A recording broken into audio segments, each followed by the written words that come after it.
The sealed envelope felt heavy in Princess Anne's hands as the royal family gathered in Buckingham Palace's grand drawing room. Queen Elizabeth's carefully crafted final wishes loomed over the room, their significance undeniable. Her passing had left a void in the monarchy, but her will had the power to reshape its course. Each revelation would challenge the family, testing their unity and the delicate balance between tradition and modernity.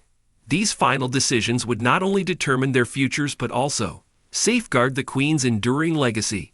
When Anne read the will, many were taken aback. King Charles was clearly the head of the family, but the Queen's decision to entrust her only daughter with sharing her last wishes spoke volumes about their close relationship. Known for her non-nonsense demeanor, Anne was often seen as a calming presence amid the royal family's turbulence, yet as she gently broke the seal, a rare hint of vulnerability crossed her usually composed face. The first part of the will featured a heartfelt message from the late Queen. Anne's voice wavered slightly as she read her mother's words, a poignant expression of gratitude for the family's years of service and dedication, a reflection on her reign, and a sincere plea for unity moving forward. The weight of the moment silenced the room, but as the document shifted from general reflections to specific bequests, the atmosphere changed. The Queen's decisions revealed a thoughtful balance between tradition and progress. Windsor Castle, a symbol of royal continuity, would remain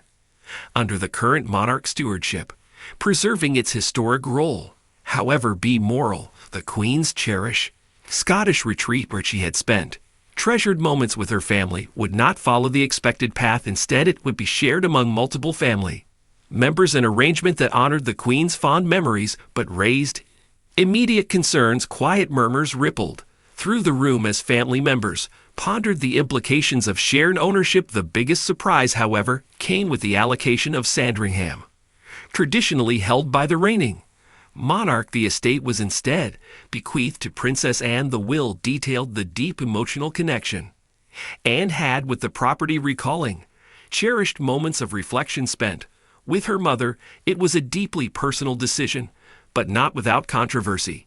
King Charles's expression grew tense, and Prince Andrew shifted uncomfortably in his seat, signaling potential discontent. As the proceedings continued, attention turned to the Queen's jewelry, priceless heirlooms rich with history and sentiment. In a significant move, the Queen left the Vladimir tiara, one of her most iconic pieces, to Catherine, Duchess of Cambridge. This gesture signified her future role as Queen Consort and heralded a new chapter in royal tradition. Other treasured jewels chosen for their emotional significance were passed down to Princesscharlotte, ensuring that the royal legacy would endure through the next generation. But the surprises did not end there. Anne's voice, steady yet tinged with emotion, revealed a bequest for Prince Harry. Despite his controversial departure from royal duties, he was gifted a ceremonial sword once owned by King George VI, a symbolic to his military service and lasting connection to the family.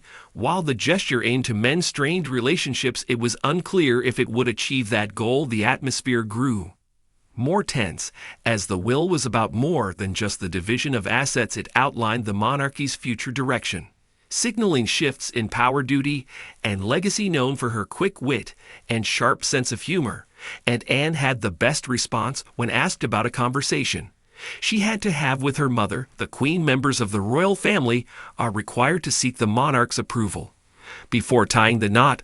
It's a rule that was set out in an act imposed in 1772 in Parliament, stating that no descendant of George VI can marry without the consent of the reigning monarch, and that applied to Anne ahead of her wedding to Mark Phillips in 1973. In a previous interview, the princess was asked how it felt to have to ask her mother for permission to wed without missing a beat. The quick-witted royal replied, "Not half as difficult as asking permission to get divorced." As Anne concluded the reading, carefully folding the papers, her expression remained unreadable. The room fell silent once more as the magnitude of the Queen's final wishes settled in. Outside the palace, speculation buzzed as the public eagerly awaited news.